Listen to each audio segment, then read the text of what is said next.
Okay. And, FOIA? I would do that, yeah. All right, and we're gonna need a treasurer. My suggestion, what I do at other places like this, is for $250, we hire, whoever you do bank, you hire one of the officers at the bank. Yeah, that's what we. Because it's, otherwise it gets to be too expensive. I do assign a few forms a year, and nothing else. And, okay, so.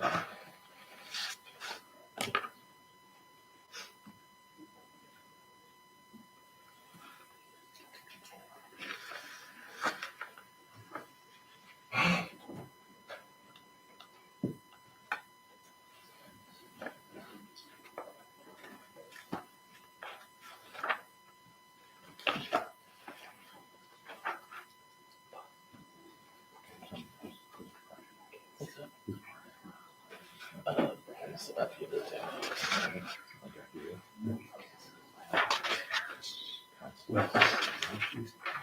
Oh, yeah, That's right, yeah. Right there. Steve's next to you. And that's gotta be. That's Tom. That's me.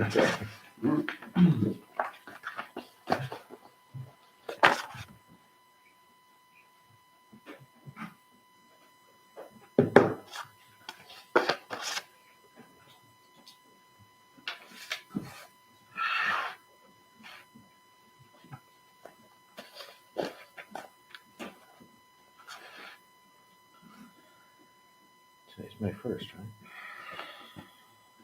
Yeah.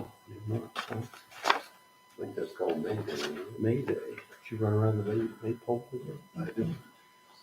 I didn't even think about it. We used to do that in grade school, didn't we? Yeah. May Day baskets. Yeah, May Day. Remember May Day Yeah, baskets? May Day baskets and the dance and, yeah. Right? I think you guys are starting to show your age. Starting That's so respect That's okay, that I one. asked Cameron earlier, I used to do billing in DOS, and he goes, what's DOS? Oh boy, I think we're eating ourselves. That's back when you had to rip the edges off. Yeah. Yeah. Billing in DOS. No And free, no then we white printed scratch. them on a dot matrix printer. We did it when you had to have I this. never knew Yeah, that. we go with a That's handwritten Steve. ledger. And no calculators. And then Brian's on the edit table. And after 10, you could use your fingers no more. Yep. That's Tom. I had calculus before, That's Rich. before we could use calculators. Mark. My first calculator was 74 was, Mm-hmm. yeah. And then I got an electric, and at that was, you just hit the bar. Yeah. Yeah. I never used one with mechanical. My typing class was the first year we had electronic typewriters.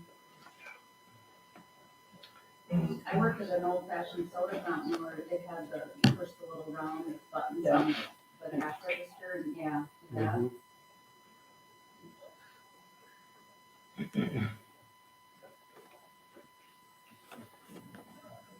I went to school out St. George, and we had the first IBM selectric typewriters in Champaign County. Oh, yeah. Yeah. Whatever year that was, 71. maybe. Oh, wow.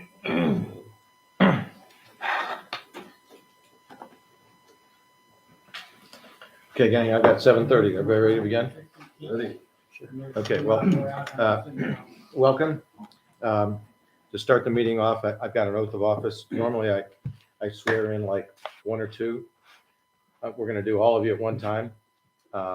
So if that being said, I'm going to cheat and read off of Cameron's as we do this. Let's see, let me figure this out. Rich. Yeah.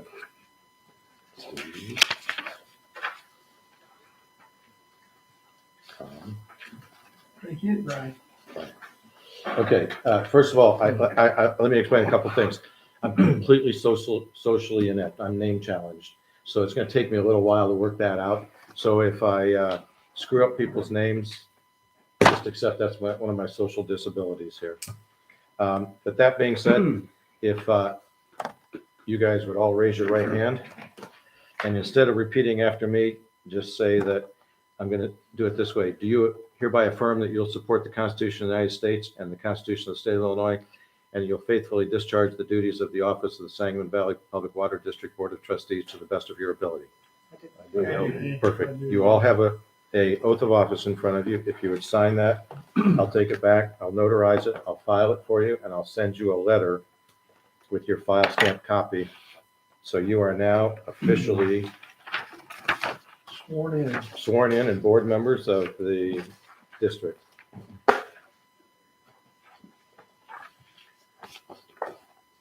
Now, the other thing is I've got street addresses for everybody.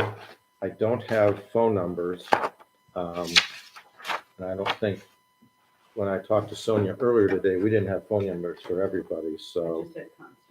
Right, so that being said, I know I've got yours somewhere, but I've got your names here. If you would write your phone number to the right of your name, then I'll make a copy of this and give this to Constance so she has that. You want our cell phone numbers or a landline or whatever? That's a good question. I've got stuff that. Cell phone numbers would be best, but if there's a daytime number that we can't reach you on your cell phone, then let me have that, if I could So we'll too. give you your cell phone number first and then our landline. That'd be great. Works for me. Don't write big either. I know. Not much fun. Say little, huh? Yeah, I'm sorry about that. I didn't think about adding that in.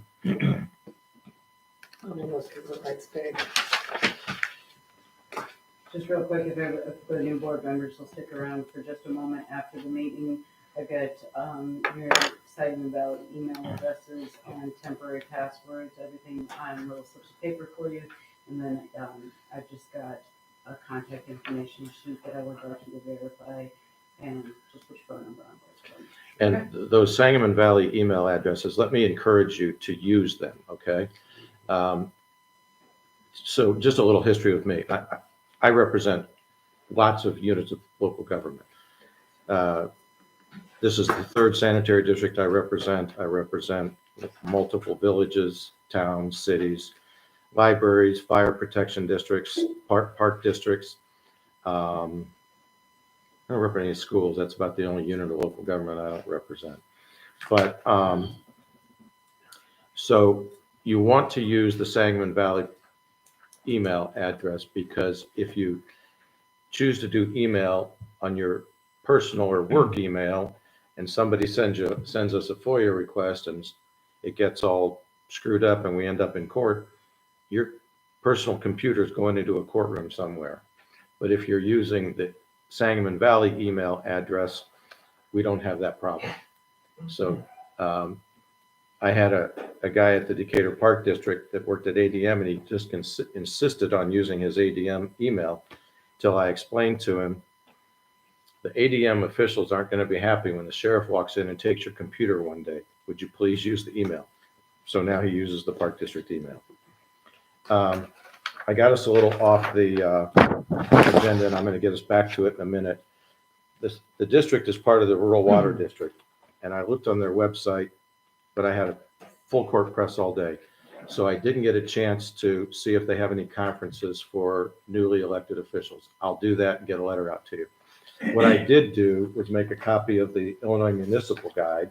Now, you're not a municipality, but it does give you some information about what newly elected officials can expect, or to be careful what you wish for, one of the two. And along those lines, let's get us back into the agenda. So normally the agenda is the chairman of the board runs the agenda, and that's number 6 on your agenda, but we haven't asked for public comments. So let's skip to number 6.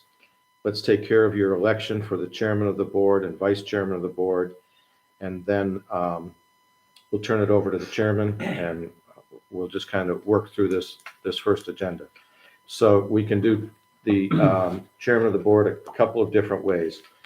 My suspicion is, and my hope is, that you've kind of talked to each other amongst this. If you have a chairman in mind, we can make one motion and nominate a chairman and a vice chairman, and if you vote on it and we're good to go, then we can do that. If you don't have one in mind, then we'll do that in a second. And it doesn't matter because you can still be chairman for just 2 years if you wanted to. So, sorry, I'm anticipating questions as I saw Constance's note there. So, that being said, tell me, do you have a chairman in mind? Do you want to make a motion? Okay, do you have, so, I motion that we make Cameron Wygant chairman and Mark Reesdeck vice chairman. okay, do we have a second? Second. All right. All those in favor say aye. Aye. All those opposed? Congratulations. Not only are you newly elected board members, but the 2 new officers. Also, be careful what you wish for, guys. I'm just being sarcastic, so ignore my sarcasm here. Are you really though? No, I am. No, this will be a little bit of a clumsy start. I've never represented a place that had all new elected officials at one time. So we'll be off to a little clumsy start. I will tell you this. There's no question that you ask that's a bad question. Because if you're thinking of that question, other people might be thinking of that question too. And I promise you, any question you ask is a good question and we'll get it addressed. So we've got the agenda. Cameron is the chairman. And so I'm going to turn the meeting over to him. We'll let him follow the agenda. And only for this meeting, and I probably will try not to do it again. I know you guys have been here at meetings before. You'll notice that my role is to give legal advice, and my role is not to insert myself in the meeting unless something's, unless something's going off the reservation or I just need to correct something. But for this meeting and maybe, well, and I only come to meetings when you need me, so that I don't know when the next time I'll be here, but I might interject myself a couple times today, and then after that, I think you'll get along fine. But I'll turn the meeting over to Cameron, and we'll probably start. We don't really need to approve the agenda. I think we just start with public comment. We've already done the oath of office, and then we'll move on down the agenda. Is there any public comment? You want to sign into the sheet? I didn't know there was a sign. Oh, that's all right. Which you didn't know. We missed it early.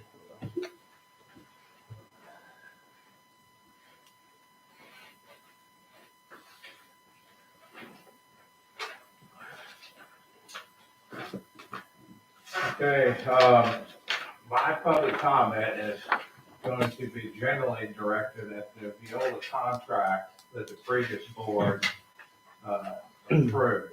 And I'm going to start with, I think you should rescind or work to cancel that contract for the following reasons. The Open Meetings Act, I believe, was violated on the agenda because the agenda didn't specifically state that the public body was going to vote on a contract. That public body knew how to write an agenda. Previous agenda said vote on XYZ, approve XYZ, but that agenda did not. That just said Viola contract. The public could not have known that you were going to vote on that contract. That they, saying you, talking about the board, not the board members that are present. The public did not know and could never have known that that contract was going to be voted on. The public has a right to know what actions is going to be taken. The Attorney General, I published an article this morning.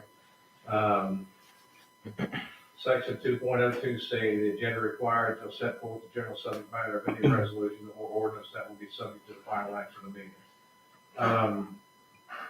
There was a recent binding opinion in 2022 that the agenda has to be made so the public is aware of what actions the board is considering taking. And In this instance, it was insufficient detail to notify members of the public of the types of final actions the public bodies were going to take. And we, in 2016, there was an appellate court that determined that generic items on the agenda violated the Open Meetings Act for being generic, and number two, if they didn't inform the public prior to the vote, the general subject matter or the information to let the public know what they were fixing to vote on. So they could have said, vote on bill the contract, and then before the vote said, hey, this is a contract for 5 years, we're gonna pay them X amount of dollars, it's for these services here. And that would have sufficed under the Open Meetings Act. And the next point is that contracts can't bind the hands of future boards.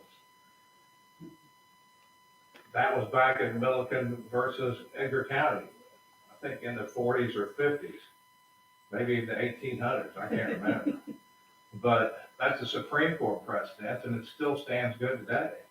If a board has the power to enter into a binding contract with the character for 3 years, no reason to proceed why it could not make a contract for 5 or even 10. And if this is done, the hands of succeeding boards will be tied and the power is taken from them. And the court went on to say it's clear that when newly elected board members are unable to legislate regarding matters affecting government and involving county or district property held in trust, which is subject to an outstanding lease executed by their predecessors in office, their hands have been effectively tied. The voices of those members, the new board members, commencing their new terms, whose election reflects the most recent expression of the will of the electorate, will be silent. And with respect to the use of such property of the county, this is the result which is to be avoided. The Supreme Court said that probably over 100 years ago, and it's still good case law today. Now, I understand you probably haven't read the Public Water District Act yet. My final issue is Section 7 of the Public Water District Act. It says that the board, and I looked at the rest of the act, and I could find no place where the board can contract out management of the district. I can't find that anywhere in the act. But it says the board can appoint a general manager to serve a term of 5 years. And the compensation shall be fixed by resolution of the board. Such general manager shall devote his time exclusively to the affairs of the district. How can a contract with a private company devote their affairs exclusively to the district? If you decide that a private company qualifies as a person and also qualifies as a general manager, a private company, no offense, is managing more than this water district. And the act says the general manager shall devote his time exclusively to the affairs of the district. There's other public offices that have the same restrictions, like the supervisor of assessments in the county. They have to devote their time exclusively to the county. The general manager has to devote his time exclusively to the water district. That means the general manager can't manage the city water on the side. He can't make money farming when he's also a general manager. I think we all know what exclusively means. And in addition to that, even though you've been appointed for 5 years, the general manager may be discharged at a meeting of the Board of Trustees upon a majority vote of the members. I mean, even if it was a 5-year deal, if they were devoting the time exclusively to the district, you can still terminate the general manager at any board meeting by a majority vote of the members.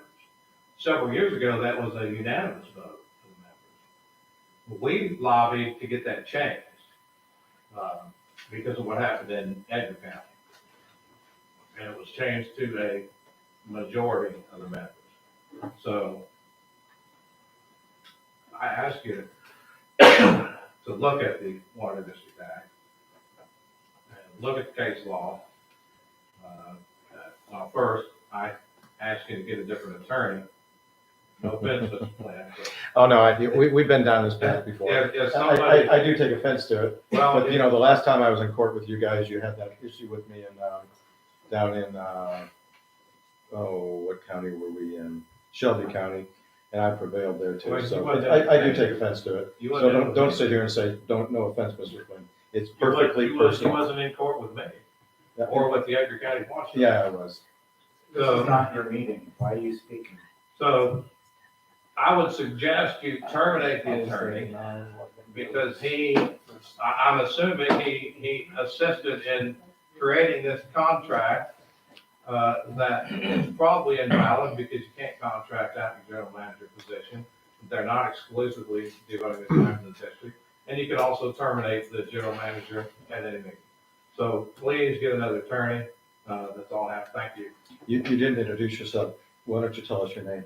I don't have to introduce myself, but I will. I'm John He said- Kraft, he and said- I'm with the Edgar County Watchdogs. Very good, thank you. Thank you. Did we take care of that or did we move on to? I know you asked about it. Yeah, so we've got this taken care of. Let's draw lots for office terms and then we'll go down to number 7, okay? All right. Or do you have, Draw lots. okay. Do we just put our name in the hat or, I mean, There's a variety of ways you can do this. So you have to decide between 2 and 4 year terms. So we've got 3 2-year terms and 4 4-year terms. If somebody wants to volunteer to be a 2-year term, otherwise we're just gonna put the, okay. Well, that takes care of 1 2-year term. I'll take a second. Okay. So, let me see here. I'm gonna go back to this. Thank you. yeah. All right, we've got 2 2-year terms taken care of. So we can do a variety of things.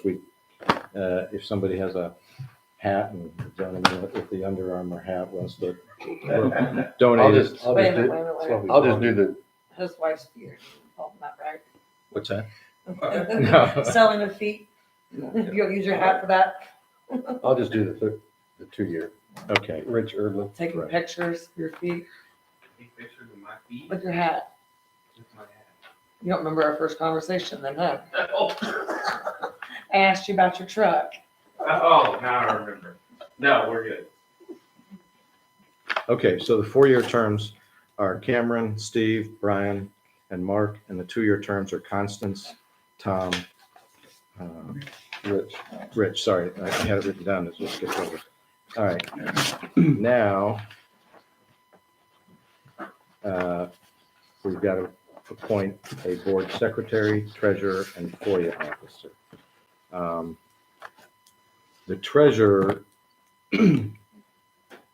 I don't know where the district banks, but one of the simple ways to address the treasurer and keep it inexpensive is you just have one of the bank officers appointed, pay him a annual per diem of $250. They sign some documents and that makes it an inexpensive vehicle for appointing the treasurer. So if you'd like to explore that, we can reach out to the bank where you guys bank, which I'm not sure which bank that is, Sonia. I think it's first mid. First isn't it? Mid, we have accounts at First Mid and Heartland. Okay, so we can reach out to somebody at First Mid and see if somebody wants to be the treasurer for $250. Is that That's a good idea. okay?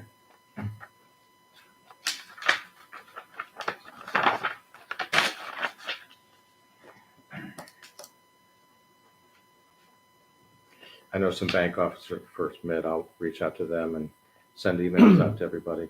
When do you think we'll get emails set up? I have them ready, they just, and I have the account passwords ready to go. They'll just need to get in, use the temp password for the first time, set up your official password, and I have all those slips ready to go for you at the end of the meeting. Okay, perfect. So in a couple days, I can email everybody then, or tomorrow. Should be sometime. able to tomorrow, as long as they get in there and get them set up. All right, And They're active, so you could literally email them right now and you'd receive it. right, okay. And Sonia said she'd be available if anybody's technically challenged setting it up. You got it, I've put my office number and everything on the slip of paper, so you'll have that, I know. And then, tomorrow I'll have my Veolia phone number, cell phone number, so you'll be able to reach me there as well. Sonia, Yes, so just to let you know, I have an email. I mhm, never use it. okay, It's never been used. okay, I carry my email address in my wallet. I okay, don't even know what it is. all right. So I will be technically challenged. You are welcome, and I will be, in the office from 8 to 4:30 tomorrow, all day, except for from noon to 1. I go to lunch from noon to 1. At any point in time, any other than noon to 1, I am in the office, and you all are welcome to come in. We can get, the laptop out, or we can sit at my desktop, and we can get it all set up and ready for you, okay? I Okay, will also go ahead and set you up on your phone, so that all you will have to do is push your little email app icon, and it'll open right up. And wow, and you do all that for me? I can do all of that for you, yes, sir, and then you can call me and I can walk you through getting in at any time you want, all right? Well, that's awesome. I mean, I would pay somebody to do that, but in this That's case- okay, that's Yeah, what I I'm won't here have to. for. Well, I'm known, I tell a lot of people, I say I'm a living dinosaur, so. And that goes out to everybody, anytime you need help getting in anything or any, through a document or anything electronically, just give me a call. I can walk you through all of that over the phone, okay? All right, thank you. You're welcome. Question for you, Ed, on Mhm. treasurer, when you guys do that treasurer route like that, say the bank does go along with it, and do they sign a check and then you have a second signature on your board? Oh, yeah, no, that's a good question. The treasurer just basically signs a few annual statements, your annual filings with the state of Illinois and things of that nature. Your checks, so I recommend, and I don't think this is what the district did before, but I recommend that all of you sign the check writing authority, and then only a check must be signed by 2 of you. Okay. So Okay. they've got 5 here, signatures here. Do we have another form here available? I do not, but I can get We, one for you we, quickly. we can just make a copy of this, so we'll put 5 on one form and 2 on the other. Kurt, So- you have a copy in the other room? Yeah, I have a question. So two signatures, does one of them have to be the chairman? No. Or can it just be 2 board members? 2 board members. Okay. And the checks that the staff prepares for you or that are prepared for you should only be the checks for the bills that have been approved by you at the meeting, and then the checks are signed following the meeting to pay the bills that you've approved during the meeting. Now, there's no bills to be approved today, but we're going to get in the meeting dates and things like that for you down the road.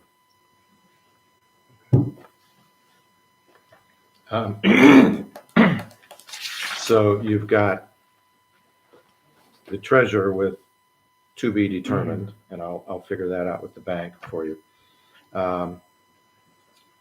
Did Sonia just leave? She's right there. Okay, so we're gonna need a FOIA officer from one of the board members here. Now, I'm guessing that Sonia's gonna still gather things, but we'll need a FOIA officer here to be the person responsible for submitting You have that. that sheet that she needs to make a copy of. Oh, sorry, there you go. So one of you has to step up and be a FOIA officer. I'm willing to do that. Mark said he would do it. I'm retired and I'm close by and We work well we together. work well, sure we do, yeah. And we're gonna get better even. Great. And then a board secretary. Sonia, how you doing? How are you? I'm fine. You willing to be the board? I didn't talk to you in advance, so if I'm putting you on the spot, I apologize. You willing to be the board secretary? Yeah, Cameron and I discussed earlier, Yeah, we as had a long as Okay. we both agree to uphold our agreement, to what we said earlier, I'm good with that. Okay, good.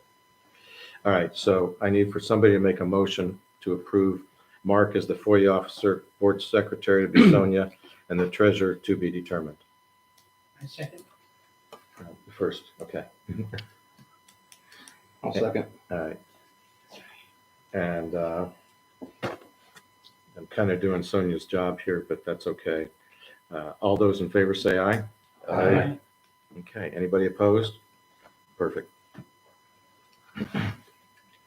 Moving on to onboard required trainings. Okay, the IML guide that I passed out for you, as I said, this is not, you're not a municipality, but in here, it does have the information about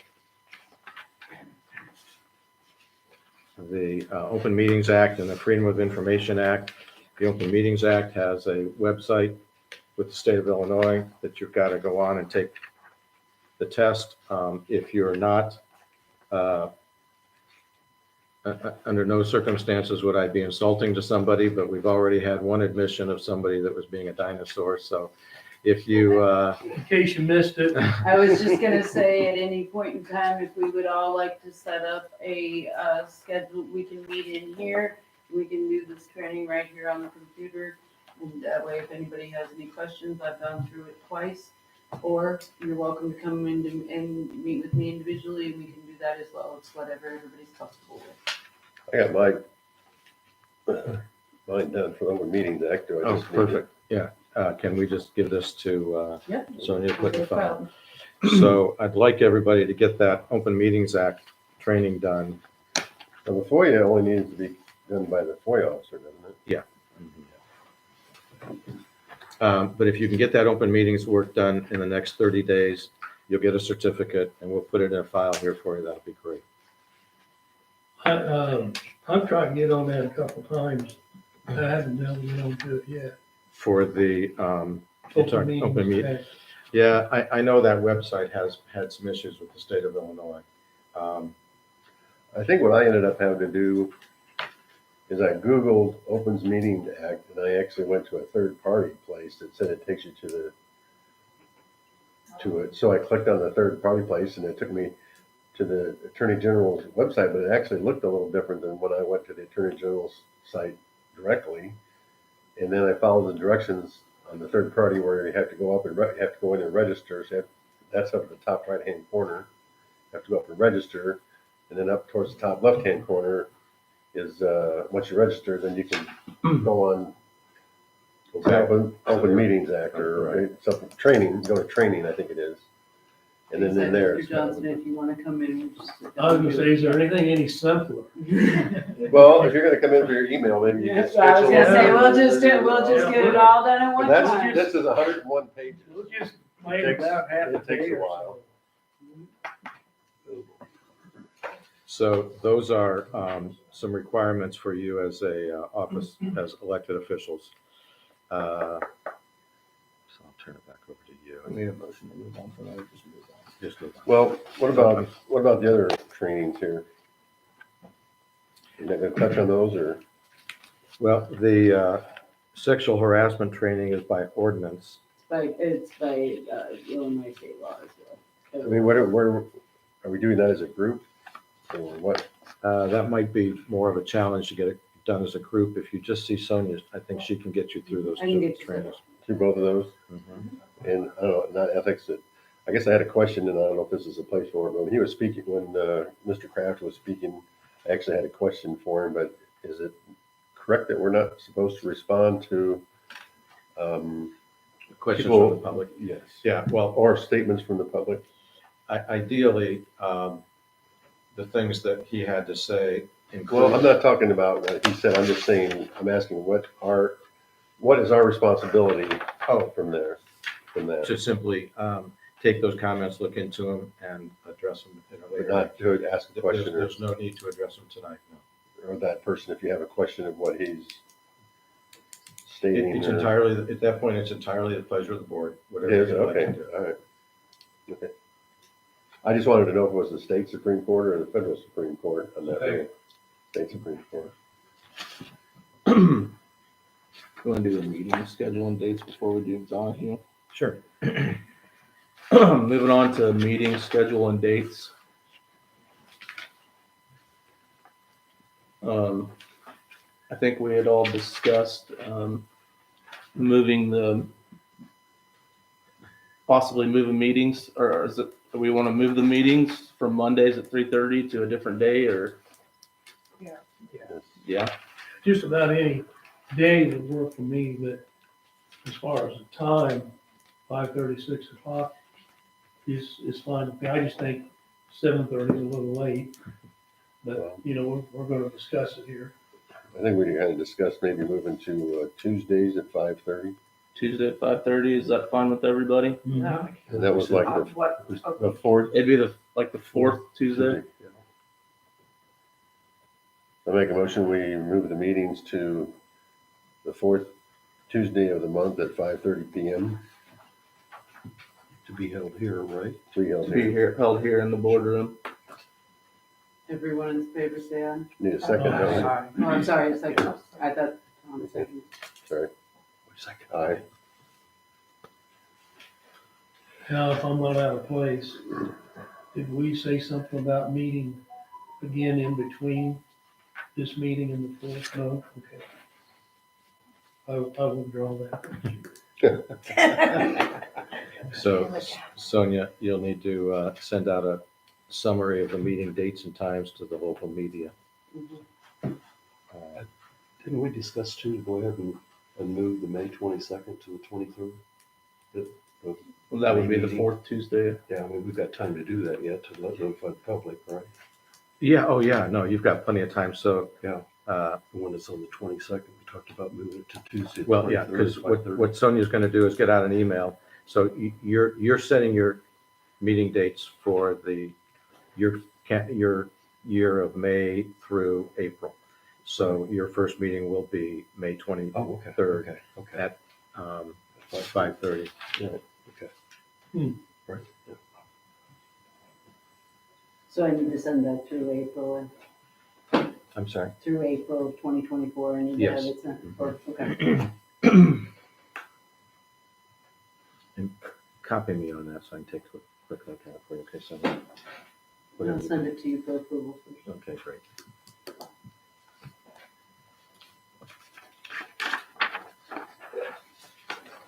All right, can I get a motion to approve the new, or did we already do that? Already did that. First, second. First, second. No, I already did You did it? first and second, and you, yeah. We'll move on to the Donahue in-depth project updates. All right. So we've got some slides to kind of go through here. So I'll just kind of walk you through. I've got a lot of slides, a lot of details. We'll ask questions. And then certainly if we don't cover it all, and there's more questions that come up, feel free to ask. So my name is Terry Boyer with Donahue. Will Gray, my cohort from Donahue, is going to be here tonight, but we found the meeting at 7:30. He's got kid duty, so I told him I'd handle it this evening. So you just go to the first slide here, if you don't mind. So what I'll do is I'll highlight a couple of projects that we just recently completed, just to give you an idea of some of the things that have been happening. And then the projects that are under construction right now, and then the ones that we have under design that will be coming under construction. And then future thoughts on possible future projects, things we've identified throughout the years that may be things you want to think about. taking And these action on. all are specifically with the water district, Correct. not the sanitary. Oh, well, both, the water, wastewater, yeah. So, So you can go to the next slide. So, some of the recently completed projects, just in terms of what you have at the water treatment plant, we did some acid cleaning systems in order to clean out the big, I don't know what you call it, the big control valve. Your ex valve. Yeah, the Purex valve there, so we'll talk a little bit about that at the end. But so that's all been permitted. In the not too distant past, we had a surge issue, electrical surge at the water plant and the wells. So we helped the district figure out just real inexpensively to get a surge protection device that will go in front of the main control, electrical panel at the water treatment plant. At the wastewater plant, they buried the lines in up there, so Ameren, buried all the overhead lines. That was an issue with bird strikes with the power lines, so they wanted to come in and bury those lines. It was an effort because we're doing a bunch of work at the wastewater plant. We wanted to coordinate where they're gonna put their duct bank and we're gonna put a bunch of new piping here in the future, so. And then the other thing that just was completed recently was a washer compactor. I'll show some slides about that here in just a minute. I think there's maybe a couple little glitches left to work out. Is that true? Just a few, but it's running pretty good. Right? Yeah, so it's running. So here's the washer compactor. So at the wastewater plant, when the wastewater comes in, you have stuff we call screenings. It's material like rags, it's debris, it's stuff that could go in and clog pumps, those kind of things. We have a screen that goes in front of that, catches all that stuff, brings it out.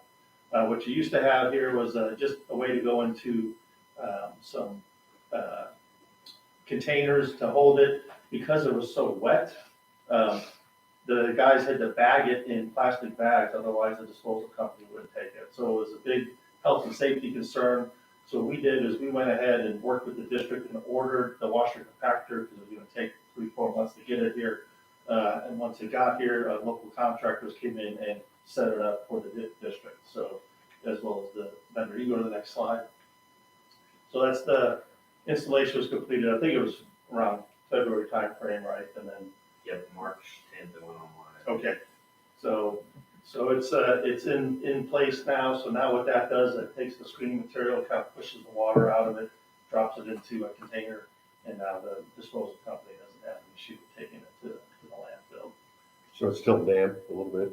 It's still a little damp, yeah. It's not going to be perfectly dry. So. It's the best part of the tour, though. So the other one now that's under construction is the Muhammad lift station. This is out behind one of the Village of Muhammad buildings. Old lift station. It's got a lot of electrical and controls for what was originally being thought to be replaced out there. When we got into it, the pumps are old, the valves are old, the piping's old.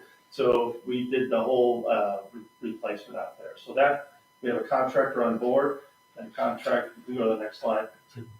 That's the one located at the Parks and Rec Department, right? Yeah. Okay. Yep. So the only thing we really left there was the generator and the the gas system. Otherwise, the automatic transfer switch, the controls, the electrical, pumps and piping are all being replaced. We're expecting the materials are going to come in October, so the contractor's just been ordering materials, and then hopefully November, December it should be a pretty simple switch out of all the materials. So. And go to the next one. So the other one we identified, so this is the wastewater plant. The small lagoon on the left side where you see all the dots in it, the bunch of dots, that's the first cell where everything comes into right now. Over the years, that's where all the heavy deposits and material come in, and so that's kind of gotten filled with sludge over the years. So you go to the next slide. We had a company come in and run a little sonar boat back and forth on it, and we measured the depth of the sludge. We can go to the next slide. So, we figured out all this that was there in that first cell. We're going to be doing a lot of work in the entire wastewater plant, replacing those diffusers. So the thought was, let's get that sludge out of there first, so we can make a clean go of it when we have to get in and do the rest of the work. So again, the contractor's on board for this. They're going to take the sludge out and land apply it to a field somewhere. So the contractor is responsible for all that permitting. So what he's waiting on is for farm fields to open up after harvest in the fall, and he should be getting the permit here in the summer, and he'll mobilize to remove all that sludge. So then this one here, so this is under design now. Lake of the Woods lift station. So this is here across from the golf course. It's a can type lift station. I'll have some drawings for that to kind of show what a can lift station is. If you go to the next slide, you can go to the next slide. So it's can lift station, so it's a 30-foot deep lift station. And right now, in order to access the pumps, the guys have to crawl down a ladder. They get to a landing spot about halfway down or so, and then have to open another hatch and go down the rest of the way to access the pumps and valves and piping down there. So what municipalities and districts have been doing over the years is replacing these with submersible lift stations where we can pull a pump from up above out on rails and get to it and access it without having to crawl down into a submerged station. So what we're planning to do is construct a new lift station on the district property that's right to the north of the lift station. Go to the next slide. As a part of that, the force main that leaves that conveys the raw sewage to the collection system, right now, you can see a little red dashed line at the bottom. There's a 6-inch force main. It ties in on Gulf Drive into an 8-inch collector sewer. So what we're wanting to do is take that all the way up to the north, that orange line, that's a 15-inch sanitary sewer. So with the potential growth that might happen for the lift station in the future, we wanted to get that flow into a bigger line, so preserve the capacity of these smaller lines. So that force main is going to be extended. So we can go to the next slide. So this is just pictures of the existing lift station site. On the right, that's the quote unquote can that they've got to climb down, to access the equipment. So it's a safety issue, and that's why we put this on a priority list to get replaced.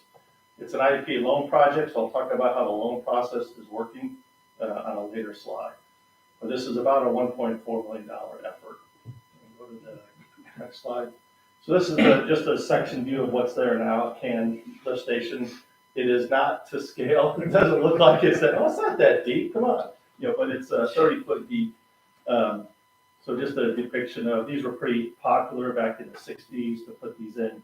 They're a nice way to contain everything, drop them in a hole and be able to work on it. But over the years, things have been happening such as usually the metal cans come with a sacrificial anode. Over the years, that goes away. Now your metal starts to corrode. Now it's in danger of kind of caving in. As well as more modern rules requiring confined space entry. So this is just a nightmare for the guys to have to get down and work on. Does that have a bubbler too? It used to. Okay. It's transducer. Okay. Trust me. It's transducer. Go to the next slide. So this is what the new station will look like. This is more to scale. So you can see it's a deep excavation. It's a 30-foot depth here. Now instead of having to go down and work on the pump, we can slide the pump out on rails. The valves and piping are all up in a valve vault. There's no meter right now in existing stations, so we'll have a mag meter on here so we can measure flows and keep better track of things. So we'll go to the next slide. So this is just the existing site layout, just to give you a flavor of where things are now. So this is what we call our removal drawing. So we're just basically gutting most of those components, reusing the wet well part of it to take the flow back over to the new lift station, which we built to the right up here to the north. And if you go to the next slide. So that kind of shows, we're going to the north here and building a new wet well, new valve vault, new meter vault, and then we'll connect back out to the existing force main. And then, like I said, we'll be extending that force main, to that 15-inch. How close is the new one coming up to the existing home that's there? There's a pretty big buffer over Is there? to the north. There's a pretty Yeah. good field over there, Yeah. so we're not too close to it at all. Okay. All right. Briarcliff water main. So I think Will gave me the cheat notes on this, but this I think is one of the oldest sections of water main. That's our only cast in the district. It's cast. Yeah, that's what he said. Only cast. So we're going to be replacing all that with new PVC water main. We've got about 50% of the design plans are going to be ready here soon. We'll be planning a meeting with that district to go over that. So that's under design right now. The next slide. This other one is there's an EPA requirement that all municipalities that have wells have to do source water protections. We have to make sure we're protecting the wellheads. We're not allowing anything to contaminate the water source. Bigger municipalities had to, by the summer of last year, do what's called the source water protection plan. Your size community is now in that tier of having to do it by July of this year. Smaller communities are then being forced to do it in 2024. So that's just being started. I think there's a lot of stuff that Will's probably asked you guys for. I think. Probably. Yeah, so we're getting all that stuff together. It's kind of a standard plan, protection plan, but that will be, hopefully in June, we'll have that ready to review with the districts, so we meet the timeline of July 26th. So next slide. What is that supposed to do? So the source water protection is protect your wells, basically, your water supply wells. Make sure there's no sources of contamination. No one's setting up a diesel refueling site, right on top of a well or next to a well, things like that. We just have to go through and identify possible sources of contamination, how far away they are, what we're doing to protect the influence of the groundwater and to protect that water I source. had a question. Yeah. Did they ever get that issue resolved from, up the Fisher where the gas was coming up? We'll talk about that here in one of the Okay. later slides. All right. So It's, on the source water also, it's rather in depth. I Yeah. mean, without getting into too much detail, it's very in depth and you have to delineate your, time of travel for the groundwater and all of these things. It's, you'll see once you have a draft, I'm Right. sure, it's in depth. Right. Charter Oaks water main, so this is a 2-inch or less water main that goes around there, so replacing all that with a 4-inch line and just getting that upgraded. So I put down here mid-June to advertise. Will corrected me that maybe mid-June to get the survey in place. So we'll probably be, July, August advertise this project. So we go to the next slide. So at the wastewater plant, go to the next slide, there are a number of improvements. So this first slide just kind of gives you an overview of everything at the plant. On the far right picture, so when I talked about the screen, there's that bar screen building, so that's where everything comes in and gets screened out. After that, there's a lift station that and it goes through a valve vault, and there's an influent meter. That just almost makes a 180 and turns right back to the left and goes in this first cell right here. So that's the first cell. Down to the bottom of that screen is, on that picture, there's a chemical storage shed. We'll have a picture of that in a minute. There's overflow manhole to allow some overflow protection. And then there's a disinfection structure, which is an old steel tank, and that we'll have another picture of. So on the left side of the screen, the primary aerated lagoon, that's where everything comes in right now. It flows up to the north to the secondary aerated lagoon.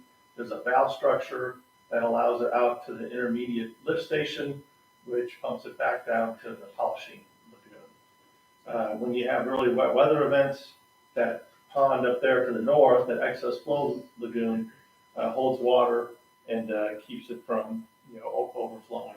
So we just have a lot of extra capacity and volume there with the excess flow. So what we had looked at was a number of different alternatives to upgrade the treatment plant, all the way from building a brand new mechanical plant. One of the things that I saw with what you have here for the lagoon system is a lot of flexibility that you have here in this system. And for the cost that we're talking about here, a brand new mechanical wastewater plant would have cost you tens of millions of dollars, and we didn't want to go that route. So we'll kind of walk through what the improvements here are real quick on the next slide. So the first thing we did was kind of look at a population projection to see where the population is growing and what the trend is. So that's kind of the dots are the existing number of service connections, and then from that we just projected out to see how many service customers are going to be coming online over the years, just based on projections. So on the next slide, so what your plant right now is rated for 0.4 MGD, that's design average flow, and MGD just means millions of gallons a day. And then your maximum, design maximum flow is 1 million gallons a day. So you can see the current flows are already kind of exceeding what the permit says. There was some concern that inspectors come out, they look at the plant, They make note to the guys at the plant, hey, you're going way beyond, you're going beyond your capacity. You're not overloading the organic capacity, and that's what the real measure is.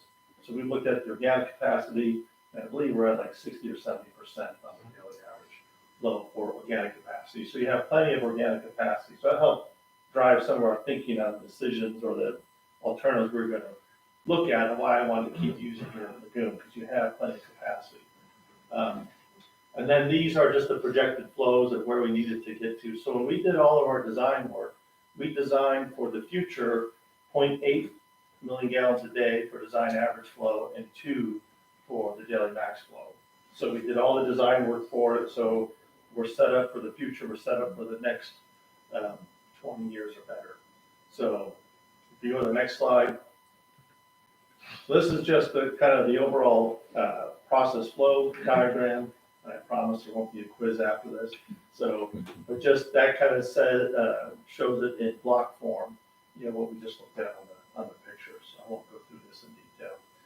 One of the key things that we're doing is we're going to switch the flow from the first lagoon cell to the second lagoon cell. So in a traditional aerated lagoon system, you usually go into the bigger cell and your cells get smaller as you go. This was set up a little differently.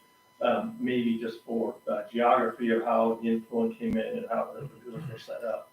So we're going to switch it because that gives us a lot more capacity, organic capacity in the treatment facility. And we'll go to the next slide and you can see what we're doing here.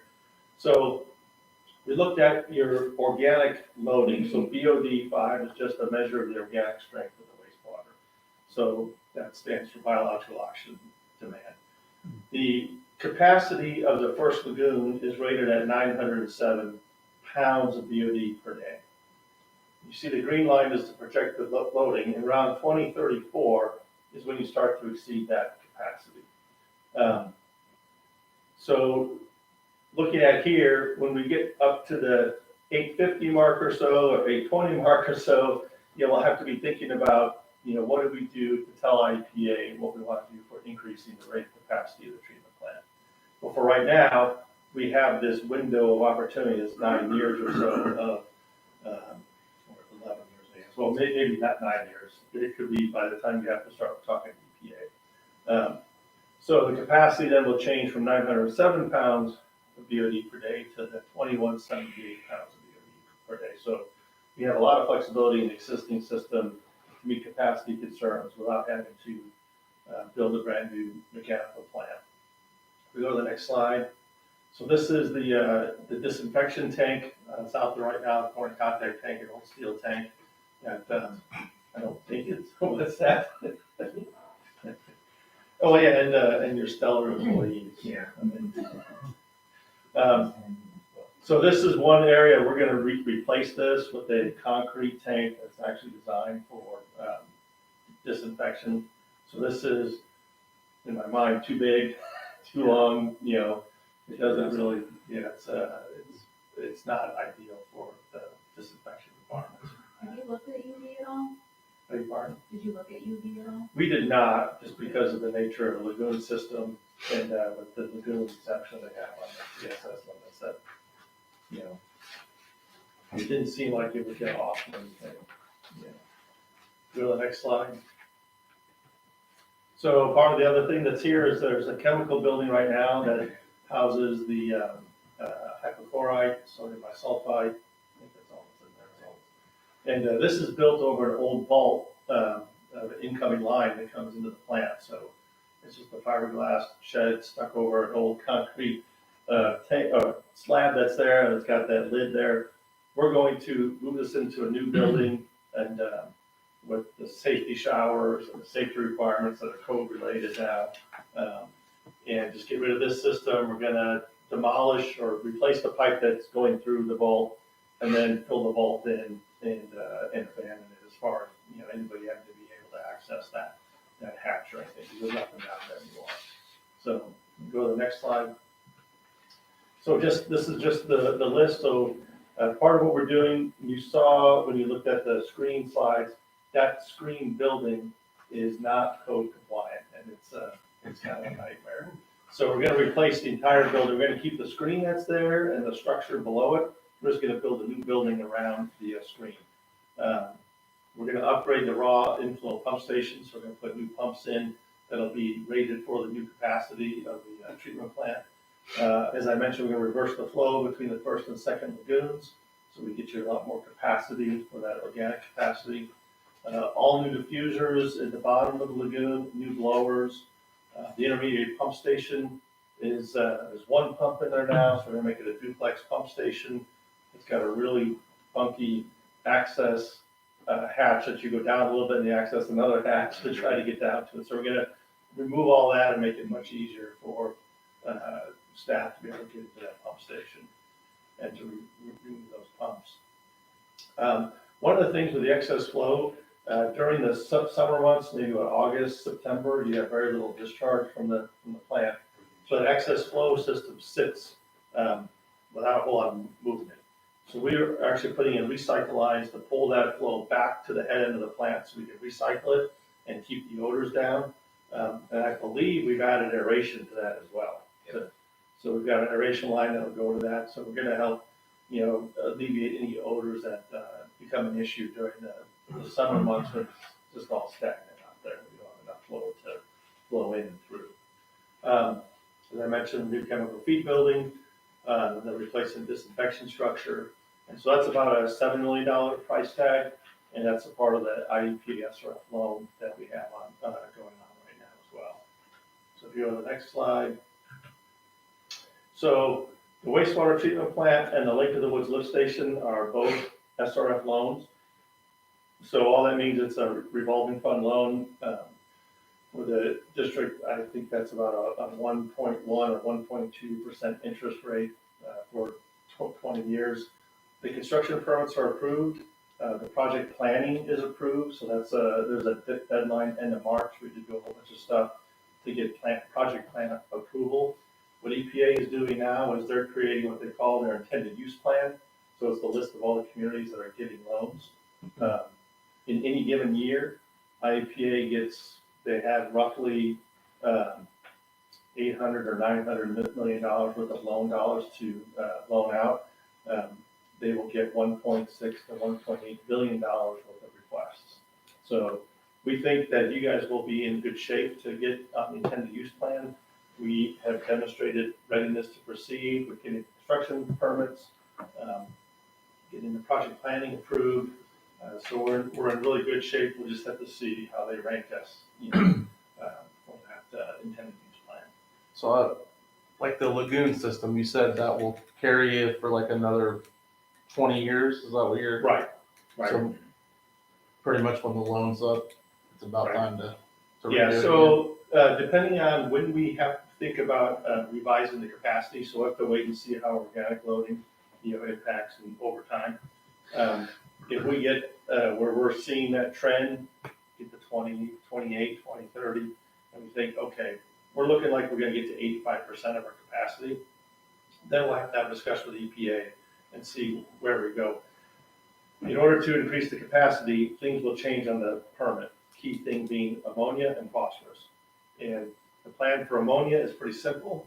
All we need to do is cover that first lagoon, and we get really good ammonia removal to keep the heat up. So that's kind of been in the plan there. And then phosphorus removal we can handle, pretty simply either by chemical injection right at the beginning, which just means a little more sludge will have to accumulate. But so we can talk about those things when we get close to our organic capacity. But To get your increase in organic capacity with just the changes that you've talked about is pretty incredible. Like, that's really, really good. Not many facilities would be able to do that. Yeah. That's good. that's So why huge cost savings. right. That's why I thought the investment in the existing system was a better investment than $30 million on a brand new wastewater plant. So it'd probably be about an 18 to 24 month construction time frame. We should hear in June from the intended use plan, and we should be ready to advertise in July and get a contractor on board in the fall of the year. And then they'll be starting diligently in the spring of 2024, most likely. So When will the IEPA announce the loan? When will you know that? June June. timeframe is when they'll send us out a draft intended use plan, and then communities can kind of make the case for, hey, we're not on it, we want to be on it, or other communities may say, hey, we didn't get it ready in time, and so others may drop off. So all of our goal was to make sure we're ready, we have everything ready to go. And the next slide. So this is the northward expansion that you asked about. So this is the People's Gas and electric wells to the north. So what we're looking at, we'll have a drawing here in a minute, but so the basic conception is Route 47 at the north of, I'm forgetting the subdivision, Bonewood. We'll tie into that system and put a booster pump station, and then we'll feed water to the north. So the backbone will be along Route 47, and then we'll feed off, some of those to hit those homes that are impacted. There's 140,000 linear feet of water main piping, varying from 6-inch to 4-inch to 3-inch. We're about 95% complete with the design. There's a little bit of extra survey that we just got in to help with things like creek crossings or road crossings or critical elevations we don't have to get. So that's being incorporated right now. The IP permit will be sent in this week. There are about 200 homeowners roughly that we would need to get easements from. That has not been started. So that is an effort that we'll have to talk about how we go about that. So that was something that the previous board didn't want to get started on agreements without you guys really having the lead in that. And see how that I don't imagine that. That's a first. I beg your pardon, did you have a question? No, I just said imagine that. So, the construction cost estimate, for the overall project is roughly $10 million.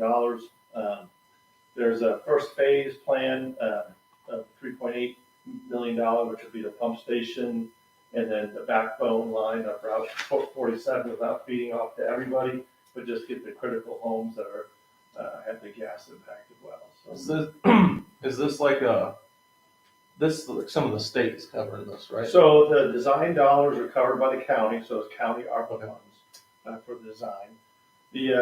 My understanding, I don't know all the particulars of this, but I was under the impression that the state did allocate $3.8 million for the first phase.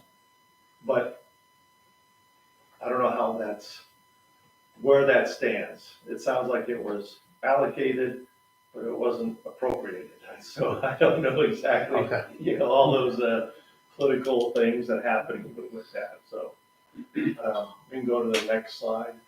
So this is just kind of the overall map. So I'm sorry it's so, drawn out, but it's, there's a lot of, all these little individual rectangles or sheets, that we have in our drawing set. So there's 150 sheets of just showing plan and profile of the new water main throughout the system. So you see up to the north, the red dots are the ones that are definitely impacted by natural gas. And then biogenic and non-definitive, so those was definitions we were using 5 years ago or so as the whole process kind of started to look at this. So we have it thought through in terms of 3 phases, so you can see kind of up there, and I won't go through those in detail, but this could be almost split up into as many phases as you wanted to. The big question is the $10 million, who's gonna fund that? So that's, that hasn't been really thought Does through. People's Gas have a money outlay because they created the problem? Yeah, and that's what the hope would be, but I don't know how that will all work. So that'll be stuff we'll have to talk about. What we wanted to do was to meet our obligation of the design agreement that the county funded, get to the point where we have a readiness to proceed, and then figure out with the district how we can help you find funding. Whether that's People's Gas, whether that's state, whether that's assessment. Yeah, I mean, it's, so there'll be some decisions that have to be made on how we go forward. How many homes are affected by this? I don't know the exact number, to be honest with you. I thought it was in the 100 range, but I might be wrong. I don't see that many dots up there. So That's, each one of those represents one residence? I think so, but to be honest with you, I was looking at some older stuff and we had a lot more dots. I was gonna say, So I'm not sure if the design engineer doing this design part, put all the dots I on think here. this might just be phase one. Could be, I'm pretty sure that was in our meeting last yeah. month. So what I can do is provide you the documentation that shows you where all the dots are. So that's, and I've heard that there's some people that said that they were gonna opt out of it, that they weren't gonna accept the water. Is that figured in here at all, or no? that will come into play if you decide to fund it as a district project and financing and recoup it from the users. The lower the number of users, the higher the bill, so that will be a question that we'll have to think about and decide which direction we go forward with. This represents houses probably north of the Shiloh Church. Yes, a few of them, Yes. Up to 2,800, I think. right on the curve. We'll go to the next slide. And then there's, this is the booster pump station, so we'll take the water line in, from Thornwood. And going to the booster pump station, we have a little storage tank there as well. And so this is just laid out on aerials. We don't have any permission from the property owner to do a survey or anything. So that's another one of the decisions that have to be made is property acquisition or easements for this structure as well. Excuse me. The next slide. And then I just put on here, we have a whole list of properties that we're crossing. So we have a spreadsheet that show, this is just a cutout from it, but what the address is, last and first names, just from the GIS and assessment, webpage, and the parcel number. And on the right two columns were like which drawings these are showing on. So we're starting to create an index, trying to decide, how we go forward with easements. So there's a lot of easements here. So you can go to the next slide. So then going on to future projects, stuff that's kind of been talked about or stuff that we've identified or seen or that Kurt has mentioned. The existing water tower has a number of repairs that need to be made. Probably coating the tower as well, I would think. The other thought is, either do those repairs and put in a new water tower as well. We don't really have what we should have for elevated storage. We should have, how many hours do we have elevated storage? About a third of a day? I would say a third. Yeah, a third of a day. We should have a whole day of elevated storage. So one thought was to look at a new 300,000 gallon water tower at Prairie View at 74. Right in that area is kind of a high point there, which makes a good spot for a water tower to serve the residents. So that's something that's kind of hasn't really been defined or developed, but it's thinking out there. The water treatment plant, as we mentioned, the softening control valve that's there. It's a single point of failure, so we did look at some potential options of getting a spare valve and putting it on the shelf, things like that. But if that thing ever fails, you're going to have a hard time producing water. So it's been a concern because of the way that system is designed. In the future, we need to think about increasing the plant capacity from 1,000 gallons per minute to 1,500 gallons per minute as the service area grows or the number of customers grows. So we'll have to keep that in mind. Then the last three bullets are just stuff that comes up from time to time. Developers come in, want to develop an area. We're usually tasked with helping to look at what they're planning on for water, for sewer, for stormwater. We work in conjunction with the village on that and make sure that what's being done for the district is following the district ordinances and requirements.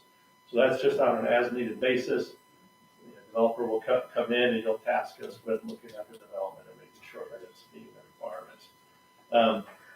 As time comes up and Kurt and everybody else around the field, and they identify, hey, we got this, 5 blocks of water main that it's more repair clamps than it is water main, so let's replace that. So those projects kind of come up on an as-needed basis or as they get identified from year to year. And the same with sewer lining. If we identify an area that's got a lot of damaged sewer or issues with a lot of water coming in, Kurt, it may say, hey, let's get some sewer lining going in this area in order to get less and less water in the sewer collection system. So, and I think that's the last slide. Yeah, so my next step slide is blank. So we're just continuing on with our work. And, I'm happy to come to whatever board meetings you would like me to report progress and keep you guys informed with where we're at with everything. So for the foreseeable future, I'll just plan to be here until you tell me you don't want to see my face again for a while, and just keep you guys up to date on progress. Can we get a copy of Yes. this? I mean, I'll look, you Yep. have it, or I have it. Yep, she has it, and if you'd like me to, I can make a PDF of it. Sandra? Yeah, that's I can do, Okay, yeah, just go ahead no and make it. problem. That way it's a little smaller I size. have a pretty important That question. means if you wanted it in paper form, we can get it in paper form. That would be great. You did remember I was a dinosaur. I need to find the restroom. You show them the, Yeah. right after the one. All right, yeah, it just takes me a while to get up. I might want a paper one too. Sometimes it seems like that kind of stuff to me is easier to understand on paper than it is on the screen. Huh? Yeah. I get that.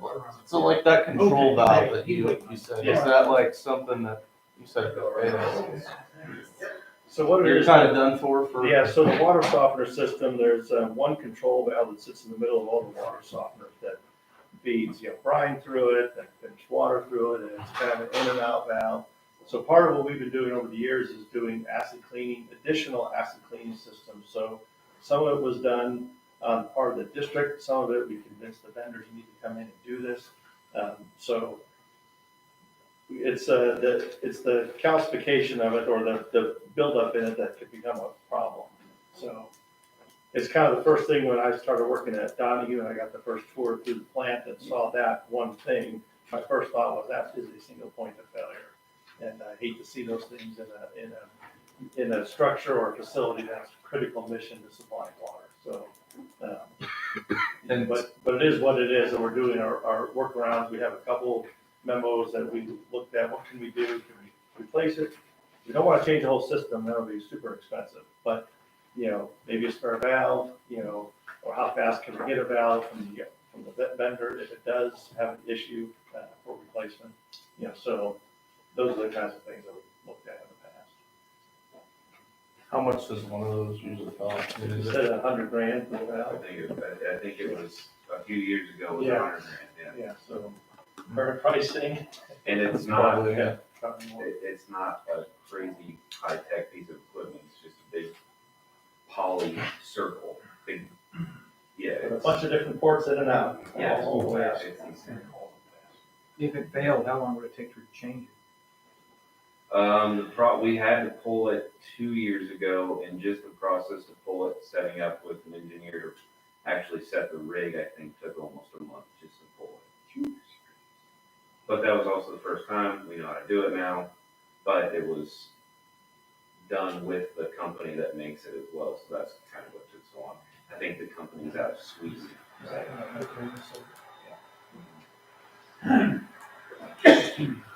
What happens if that fails? When you talk about a point of failure, does that mean that we don't have any water? No, we can bypass We it. can bypass, but it's gonna be hard water. So we can bypass, you just won't have softened water for that time period, so. Not quite as critical. Alrighty. That's all I have, unless you have any other questions. What it is. Really informative. It's not on here, but I know we talked about it. Many, Can many we do that, or? That's what we're talking about. Two things. Single point of I didn't see failure. this agenda Still sheet today, water, it would just be hard. because I told them to put an executive session on here. They didn't do that. I Look talked at about, software. I thought we were meeting at 3:30, so I said, No, all right, there's- we'll keep the next meeting step open, do a tour, because it's light out. Oh, And then we'll come back and adjourn the meeting. Well, it's dark out, so the tour isn't really as productive as necessary. We can move it to the next. What you could do at your next meeting is just do a plant tour at the start of the meeting, and then come back in and do your business. But I think a plant tour, We would still do an interior plant tour, 90% of what we see is inside, so. It's up to For you guys. this one here. Yeah, for your sewer plant would be a little difficult. Yeah, no, but I think it'd be better to do it at your next meeting. That way, everything's light and they were supposed to put that on the agenda, just like they were in executive session. They didn't do that. Those two things didn't make the agenda, so we won't have an executive session. And if you put the tour on and then move into your business part of the meeting on the agenda, if somebody wants to come along, then come along. All right, before we adjourn, I just want to say thank you to everybody that came out and taking time out of your night and, yeah, so. Have fun. Yeah, we will. And, with that being said, can I entertain a motion to adjourn? So moved. Second.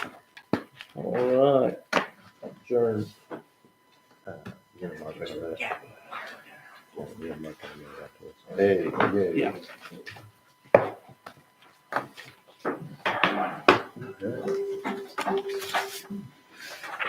Sonia, did you get a copy of this with phone numbers?